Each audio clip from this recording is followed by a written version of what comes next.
नाज़रीन, आप देख रहे हैं race speaks. Pakistan super league का आज होने जा रहा है ड्राफ्ट। तमाम टीमों ने अपनी प्लेयर्स रिटेंशन लिस्ट मुकम्मल कर लिया। जो प्लेयर ट्रेड हुए हैं उनके नाम भी सामने आ गए। आज बात करेंगे मुल्तान सुल्तान्स की टीम पर। हैरान कुन तौर पर मुल्तान सुल्तान ने कोई भी फॉरनर रिटेन नहीं किया और उन्होंने बड़े बड़े खिलाड़ी रिलीज भी कर दिए, जिसकी वजह से मुल्तान सुल्तान काफ़ी तनकीद की जद में भी नजर आ रही है। आज मुल्तान सुल्तान की टीम का एनालिसिस करेंगे। काया उन्होंने कौन से प्लेयर रिटेन किए और कौन से प्लेयर रिलीज कर डाले।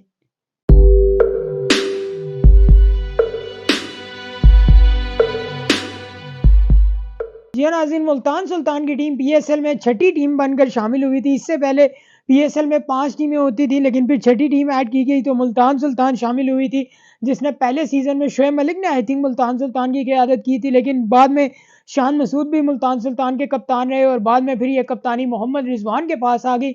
लेकिन जब से मोहम्मद रिजवान मुल्तान सुल्तान की क्रिकेट टीम के कप्तान बने, मुल्तान सुल्तान की परफॉर्मेंस में बहुत ज़्यादा ही एक्स्ट्रा ऑर्डिनरी निखार सा पैदा हुआ है। मुल्तान सुल्तान की क्रिकेट टीम ने बहुत ज़्यादा आउटस्टैंडिंग परफॉर्म किया। मुल्तान सुल्तान की क्रिकेट टीम ने, अगर हम पिछले 3 सीजन्स में देखें तो जो अबू धाबी में सीज़न कंप्लीट हुआ था, जो कोविड की वजह से डिस्टर्ब हो गया था, फिर उसका दूसरा फेज़ 2021 में जो सीज़न हुआ था, मई जून के एरा में अबू धाबी में खेला गया था, तो वो सीज़न मुल्तान सुल्तान की टीम जीतने में कामयाब हुई थी। उससे वेरी नेक्स्ट सीज़न में वो दोबारा फाइनल में पहुंचे, लेकिन वहां वो लाहौर कलंदर के हाथों हार गए। और पिछले सीज़न में भी यही दोनों टीमें फाइनल में पहुंची थी, लेकिन मुल्तान सुल्तान एक बार फिर लाहौर कलंदर से हार गया। तो 2 कंसेक्टिव टाइम वो रनर अप रहे और 3 कंसेक्टिव टाइम वो फाइनल में पहुंच चुके। तो लेट्स सी वो चौथी बार भी फाइनल में क्वालिफाई करते हैं या नहीं, और क्या अपनी पिछली जो 2 लूजिंग स्ट्रीक है उनको तोड़ने में कामयाब होते हैं या नहीं। लेकिन मुल्तान सुल्तान की अगर हम प्लेयर रिटेंशन वाइज जाके देखें तो बहुत ज़्यादा कुछ हैरानकुन चीज़ें भी नज़र आई कि मुल्तान सुल्तान ने क्यों अपने इतने प्रोमिनेंट प्लेयर्स को रिलीज़ कर डाला। इस पे बहुत ज़्यादा ले-दे भी हो रही है मुल्तान सुल्तान पे। लेकिन अगर हम पहले मुल्तान सुल्तान की सिर्फ रिटेंशंस पे जाके बात करना शुरू करें तो मुल्तान सुल्तान ने मोहम्मद रिजवान को रिटेन किया है। ऑब्वियसली मोहम्मद रिजवान कप्तान हो गए मुल्तान सुल्तान के प्लैटिनम कैटेगरी में, और जिस तरह उनकी परफॉर्मेंस है with bat with captaincy, it's really amazing. Leadership उनकी बहुत एक्स्ट्रा ऑर्डिनरी नज़र आती है, एंड देन जिस तरह उनकी टैक्टिक्स वाइज वो स्मार्ट नज़र आते हैं, इट्स रियली अमेजिंग। तो मोहम्मद रिजवान मुल्तान सुल्तान के कप्तान होंगे। देन इफ्तिखार अहमद ये प्लैटिनियम कैटेगरी में ट्रेड हुए हैं, जिस पर मुझे कुछ ज़्यादा हैरानगी है। मुझे इफ्तिखार अहमद के आने पे शायद इतनी हैरानगी ना हो जितनी रायले रोसो के जाने पे हैरानगी है, क्योंकि पिछले 2-3 सीजन्स में अगर मुल्तान सुल्तान जीतने में कामयाब हुआ है और अगर मुल्तान सुल्तान की परफॉर्मेंस का ग्राफ इस कदर बुलंद रहा है, तो इसमें रायले रोसो का बहुत कलीदी किरदार रहा है। क्योंकि रायले रोसो एक मिडल ओवर में आके बड़े अच्छे प्लेयर थे जो एक बड़ी अच्छी परफॉर्मेंस देते थे। स्ट्राइक रेट को रोटेट करना एंड देन रन रेट को मेंटेन रखना, ये उनका खासा था। लेकिन व्हाई नॉट, मुझे समझ नहीं आई कि जो जिस बंदे ने थर्ड हाईएस्ट रन स्कोरर था पिछले सीजन का, मुल्तान सुल्तान ने आखिर क्या सोच के उन्हें रिलीज कर, और रिलीज भी नहीं किया, ट्रेड कर डाला। यानी या तो ना कुछ प्लेयर ड्राफ्ट में चले जाते हैं लाइक फखर जमान, जिसका लाहौर कलंदर ने उन्हें रिलीज कर दिया है ड्राफ्ट में, लेकिन अब वो उन्हें राइट टू मैच इस्तेमाल करके दोबारा ले आएंगे।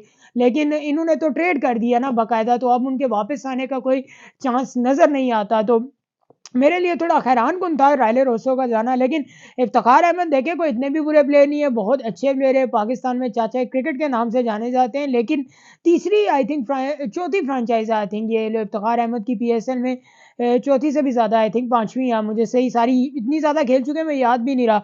कराची के लिए खेले थे, इस्लामाबाद यूनाइटेड के लिए खेले थे, फिर कोयटा गए, कोयटा से अब मेरा ख्याल है मुल्तान में ही आए हैं। तो 4 टीमें ही बनती हैं, लेट्स सी को पांचवी भी नमूदार हो ही जाएगी। लेकिन इफ्तिखार अहमद एक पिंच हिटर के तौर पर मुल्तान सुल्तान को बहुत यूटिलिटी प्लेयर साबित हो सकते हैं, बिकॉज अब इनका रिटेंशन वाइज अगर हम जाके देखें ना, तो हिटर अगर आगे एक और प्लेयर आएंगे और उनके अलावा इफ्तिखार अहमद ही हैं, ठीक है। तो इफ्तिखार अहमद की प्रीवियस सीजन में पीएसएल में कारकर्दगी इतनी अच्छी नहीं रही थी, तो लेट्स सी इफ्तिखार अहमद इस बार कैसा परफॉर्म करते हैं। देन उसके बाद खुशदिल शाह डायमंड कैटेगरी में इन्हें रिटेन किया गया। मुल्तान सुल्तान के लिए बड़े प्रोमिनेंट प्लेयर हैं, बहुत अच्छा परफॉर्म करते आए हैं, लेकिन बॉलिंग ऑप्शन इनका बहुत यूटिलाइजेबल होगा जिसका, और इन्हें यूटिलाइज भी किया जाता है। डोंट नो ये जब पाकिस्तान टीम में आते हैं तो इन्हें बॉलिंग क्यों नहीं दी जाती, लेकिन यहाँ लीग क्रिकेट में ऑब्वियसली बॉलिंग भी कराते हैं, बहुत यूटिलिटी एक्सपेक्ट है, बल्लेबाजी से फिनिशिंग का रोल बहुत अच्छा क्रिएट कर सकते हैं। तो खुशदिल शाह को रिटेन किया है मुल्तान सुल्तान ने। देन उसामा मीर को डायमंड कैटेगरी में रिटेन किया। उसामा मीर ने पिछले सीजन में बहुत अच्छी कारकर्दगी दिखाई थी, उसकी वजह से उन्हें पाकिस्तान टीम में भी सेलेक्ट किया गया, और रिसेंटली उसामा मीर गए में बिग बैश खेलने, वहाँ पे मेलबर्न स्टार्स के लिए खेल रहे हैं, 5 मैचेस गालिबन खेलेंगे, तो अब इन्हें भी रिटेन किया गया। बॉलिंग में एक अच्छा ऑप्शन है, इसमें कोई दो राय नहीं है। बॉलिंग वाइज मुल्तान सुल्तान ने जो रिटेंशंस की हैं, अपने लॉट पे रिलाई किया। मुल्तान सुल्तान ने कोई भी फॉरनर रिटेन नहीं किया, मैं अगेन ये रिपीट कर रहा हूँ। देन उसके बाद गोल्ड कैटेगरी में अब्बास आफरीदी हैं।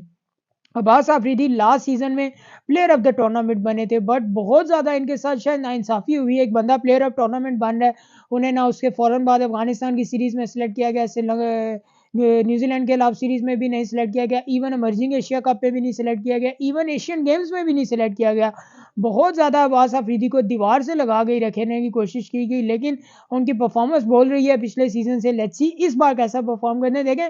मुल्तान सुल्तान ने पिछले 3-4 सीज़न्स में अच्छे फास्ट बॉलर प्रोड्यूस किए हैं। लाइक जो मुल्तान सुल्तान सीज़न जीता था, उसमें शाहनवाज धानी लीडिंग विकेट टेकर थे, वो बेस्ट बॉलर बने थे। फिर प्रीवियस सीज़न में अब अब्बास आफरीदी को देख लें, देन एहसान उल्लाह, उनको भी इन्होंने सिल्वर कैटेगरी में रिटेन किया है। और जिस तरह एहसान उल्लाह की पिछले सीज़न में परफॉर्मेंस इज़ रियली अमेजिंग है। एहसान उल्लाह एक एक्सट्रीम पेस पे बॉलिंग करा रहे थे और बिल्कुल अनप्लेएबल बने हुए थे वो तमाम प्लेयर्स के लिए। और एहसान उल्लाह देखें अब इंजर्ड हैं, ये मेन चीज़ है कि लेट्स सी वो आया पीएसएल तक अपने आप को रिकवर कर पाते हैं या नहीं, ये देखने से ताल्लुक़ रखेगा।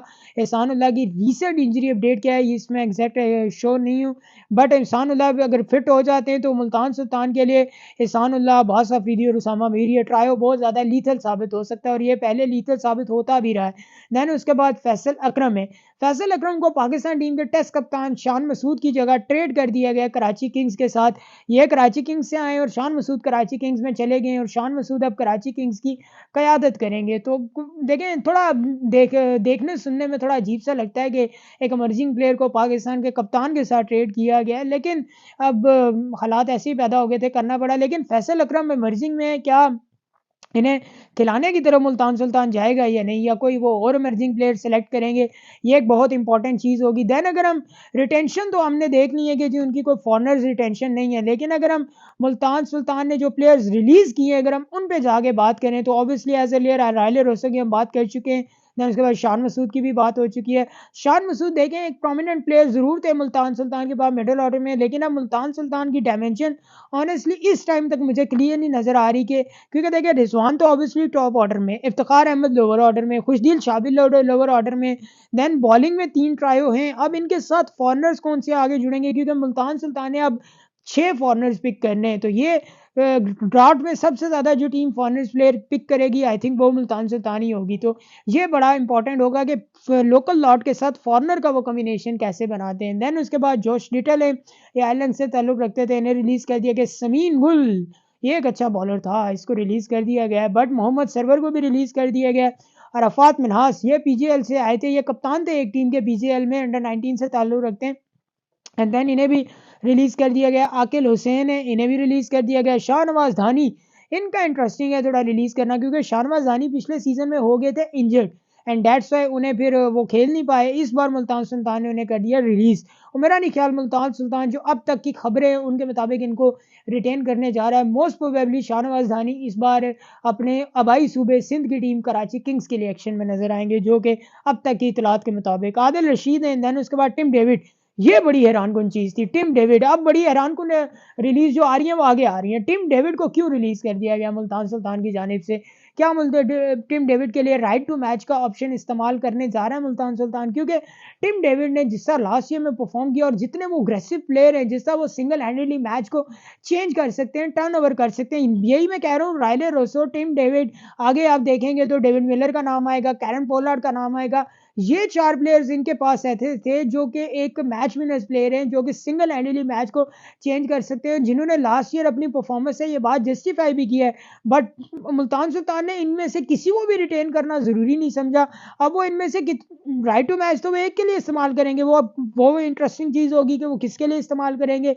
और देन उसके बाद नेक्स्ट चीज़ ये है कि वो अब इन चारों में से किसको दोबारा पिक करने जाएँगे। अब इनकी अवेलेबिलिटी भी बड़ा फैक्टर होगा, तो मुल्तान सुल्तान की सिलेक्शन इस वाइज़ मुझे ये जो मिडल ऑर्डर का जो सेक्शन है ये बड़ा तंग कर रहा है, क्योंकि मिडल ऑर्डर में इनके पास एक ऐसे प्लेयर थे जो खेलते भी बहुत ज़्यादा अच्छे स्ट्राइक रेट से, तो और जिनके पास फिनिशिंग का फ्लेवर भी था, लेकिन व्हाई नॉट मुल्तान सुल्तान ने इनको रिलीज़ कर दिया, कुछ समझ नहीं आई मुझे।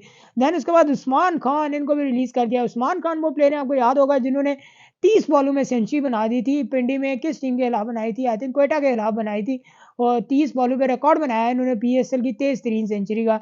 इससे पहले ये रिकॉर्ड बनाया था आई थिंक रायले रोसो ने, फिर उसके फ़ौरन बाद ही इन्होंने ये रिकॉर्ड तोड़ डाला था। देन उसके बाद अम्माद भट्ट को भी रिलीज़ कर दिया गया एंड अनवर अली को भी रिलीज़ कर दिया गया। तो ये वो रिलीज़ प्लेयर है मुल्तान सुल्तान की जानिब से। देखें, अब तक जितनी भी टीम्स को हमने डिस्कस किया, एक थोड़ा कॉम्प्लिकेटेड मुल्तान सुल्तान का डायमेंशन नज़र आ रहा है। कोई पिक्चर मुझे ऐसे क्लियर नहीं नज़र आ रही कि मुल्तान सुल्तान का बेसिकली जो मेरा पॉइंट ऑफ कंसर्न रहा इस पूरे ड्राफ्ट में, वो मुल्तान सुल्तान के फॉरनर्स का लॉट था। क्योंकि अब 6 फॉरनर्स पिक करने हैं, तो मुल्तान सुल्तान ड्राफ्ट में किस-किस तरफ जाएगा? क्या वो अपने ही जो रिलीज़ किए हुए प्लेयर हैं, उन्हें ज़्यादा से ज़्यादा पिक करने की कोशिश करेगा? और सबसे इम्पोर्टेंट चीज़, Multan Sultan right to match का ऑप्शन किस प्लेयर के लिए इस्तेमाल करेगा? ये बहुत इंपॉर्टेंट चीज़ होगी और आज 4 बजे इस सब का पता लग जाएगा। इंशाल्लाह बहुत जल्द आपसे दोबारा मुलाकात होगी, तब तक के लिए अल्लाह ने के पास दुआ में याद रखिएगा। पाकिस्तान ज़िंदाबाद, कश्मीर पाइंदाबाद।